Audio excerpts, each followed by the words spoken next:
Hello students, welcome to my YouTube channel Sushma Rajgupta. Important question की series में आज हम करने जा रहे हैं BCom fifth semester production and operation management का पेपर पैटर्न और चैप्टर वाइज इम्पॉर्टेंट क्वेश्चन।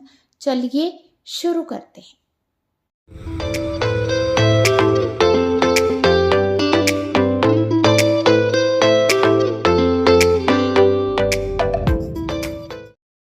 हाँ जी, पेपर पैटर्न डिस्कस करने के लिए मैंने नवंबर 2020 का पेपर लिया है। ये जो पेपर आपका 80 मार्क्स का होगा, 20 मार्क्स की असेसमेंट होगी। तो इसमें हमें 3 सेक्शंस आएंगे। सेक्शन ए जो है पूरे सिलेबस को कवर करेगा, जिसमें आपको 6 क्वेश्चंस आएंगे। आउट ऑफ 6 क्वेश्चन आपने 4 क्वेश्चंस अटेम्प्ट करने हैं, क्योंकि प्रोडक्शन एंड ऑपरेशन मैनेजमेंट में कुछ चैप्टर्स ऐसे हैं जिसमें से प्रैक्टिकल आ सकता है। तो यहाँ पे एक क्वेश्चन आपका प्रैक्टिकल का आया हुआ है सीक्वेंसिंग का, ठीक है। तो एक भी आ सकता है, 2 क्वेश्चन भी आपको प्रैक्टिकल आ सकते हैं। पर जैसे कि प्रैक्टिकल सब्जेक्ट में होता है कि 6 में से 4 प्रैक्टिकल आएंगे, ऐसा कुछ नहीं है, ठीक है। तो ये EOQ का प्रैक्टिकल है और ये सीक्वेंसिंग का 2 प्रैक्टिकल्स आए हुए हैं। तो 6 में से आपने 4 क्वेश्चन करने हैं, एक क्वेश्चन 5 मार्क्स का है। तो टोटल 20 मार्क्स के जो है आपका सेक्शन ए होगा, ठीक है। जो सेक्शन बी है उसमें 4 क्वेश्चन आएंगे जो कि फर्स्ट यूनिट को कवर करेंगे। फर्स्ट यूनिट में से 4 क्वेश्चन होंगे, क्योंकि उसमें क्रिटिकल पाथ का क्वेश्चन बनता है, ठीक है। पर्ट CPM का थ्योरी का भी आया हुआ है, प्रैक्टिकल का। तो यहाँ आपका प्रैक्टिकल का क्वेश्चन बनता है और आ भी सकता है। और ये 4 क्वेश्चंस में से आपने 2 क्वेश्चन करने हैं, ठीक है जी। कोई 2 क्वेश्चन कर सकते हो, एक प्रैक्टिकल एक थ्योरी कर सकते हो, दोनों थ्योरी के कर सकते हो। एक क्वेश्चन 15 मार्क्स का है और 2 क्वेश्चन 30 मार्क्स के होंगे। तो जो हमारे सिलेबस की सेकंड यूनिट है उसमें सेक्शन सी आएगा। सेक्शन सी में भी हमारा एक प्रैक्टिकल क्वेश्चन आया हुआ है, ठीक है। तो 4 क्वेश्चन आएंगे, 4 में से आपने कोई 2 करने हैं। एक क्वेश्चन 15 नंबर का है और 2 क्वेश्चन आपके 30 मार्क्स के हो गए। तो 20 30 30 80 मार्क्स का आपका पेपर हो गया। तो जैसे ये एक शॉर्ट नोट्स भी आपको आ सकते हैं 15 मार्क्स में। तो ये तीनों क्वेश्चन आपके 5 मार्क्स ईच हो गए और ये 15 नंबर के क्वेश्चन में आपको शॉर्ट नोट्स इस तरह से डाल सकते हैं। हाँ जी, फर्स्ट क्वेश्चन मैंने लिया है इंट्रोडक्शन चैप्टर से। Production and operation management is management of an organisation production system which convert input into organisation product and services. तो इसमें आपने एक तरह से प्रोडक्शन एंड ऑपरेशन मैनेजमेंट को डिफाइन करके उसके फंक्शंस बताने हैं। नेक्स्ट है what do you mean by production and overhead, explain various function. ये आपको मतलब क्लियरली बता दिया और ये जो है स्टेटमेंट में क्वेश्चन दे दिया, आंसर सेम होगा, ठीक है जी। सेकेंड हमने स्ट्रैटेजिक प्लानिंग में से क्वेश्चन लिया है, discuss in detail the various steps in process of formulating strategic planning, ठीक है। तो इसमें आपने क्या करना है, स्टेप्स को एक्सप्लेन करना है। नेक्स्ट हमारा डिमांड फोरकास्टिंग का क्वेश्चन है।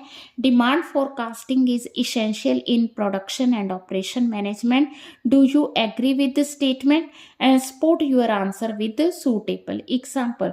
तो डिमांड फोरकास्टिंग जो है इसके लिए बहुत ज़रूरी है। एक तरह से डिमांड फोरकास्टिंग का रोल बताना है ऑपरेशन मैनेजमेंट में और उसको विद एग्जाम्पल आपने एक्सप्लेन करना है। नेक्स्ट हमारा आ गया what is meant by production process analysis. तो ये हमने क्वेश्चन लिया है प्रोडक्शन प्रोसेस एंड एनालिसिस में से, इसका मीनिंग आ गया और इसके वेरियस टूल्स आ गए, ठीक है जी। नेक्स्ट आ गया डिस्क्राइब वेरियस फैक्टर विच में increase decrease the production capacity of an organisation. तो प्रोडक्शन कैपेसिटी को हम किस तरह से इंक्रीज कर सकते हैं, डिक्रीज कर सकते हैं और वो कौन से फैक्टर्स हैं जो इसको हेल्प करते हैं।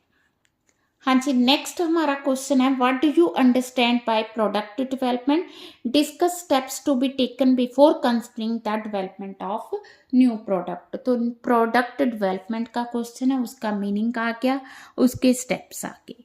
Discuss the legal ethical environmental issues in product design. तो प्रोडक्ट डिज़ाइन चैप्टर में से क्वेश्चन है, लीगल, एथिकल और इन्वायरमेंटल इश्यूज़ को आपने एक्सप्लेन करना है। ठीक है जी।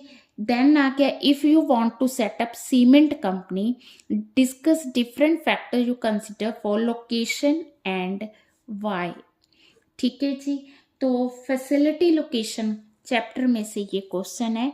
Next, location of a production facility is decided keeping in view the long term needs, analysis and forecast of business environment prevalent at a time.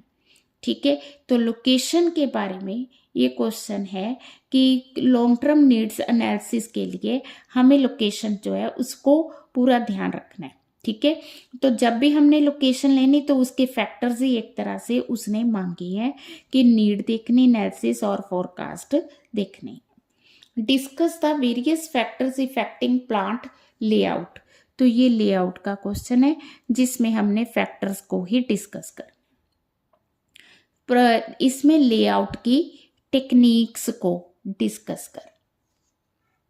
इसके अलावा यहाँ पे हमने फैसिलिटी लेआउट के टाइप्स को डिस्कस करना है। ठीक है जी।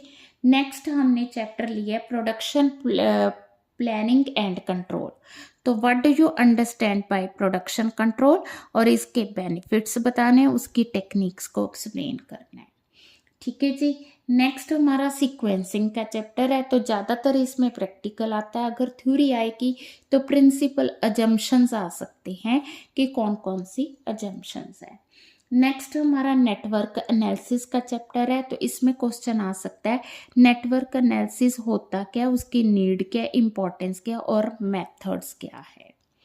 ठीक है। देन ये स्टेटमेंट में क्वेश्चन डाला है नेटवर्क का, PERT provide the framework with which a project can be described, schedule and control, discuss। तो PERT क्या क्या हमें प्रोवाइड करता है वो डिस्कस करना है, और PERT और CPM को का डिफरेंस बताना है। ये 5 मार्क्स में भी आपको आ सकता है। Discuss various work measurement methods. तो इसमें सारे मेथड्स आपने एक्सप्लेन करने हैं work measurement and work study के।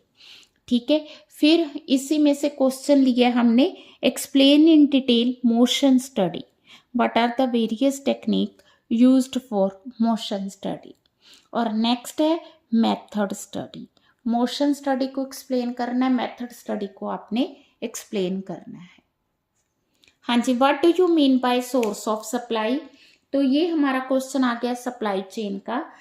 Supply, explain how would you select the best source. तो किस तरह से आप बेस्ट सोर्स जो है सिलेक्ट करोगे। देन सेंट्रलाइज्ड डिसेंट्रलाइज्ड परचेजिंग होती क्या, उसके एडवांटेज डिसएडवांटेज आके।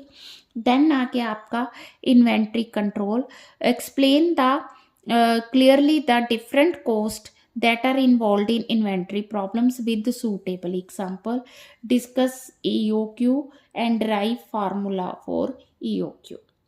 ठीक है। नेक्स्ट ये जो है परचेजिंग वाले चैप्टर से है, और सप्लाई चेन का ये आ गया discuss different activities in supply chain management. Next है what are the various component of supply chain and explain in detail. Next है what is logistic management, discuss various types of logistics, also explain its objectives. ठीक है जी। तो chapter wise जो मुझे important लगे तो वो चैप्टर्स मैंने आपको क्वेश्चन से बता दिए हैं।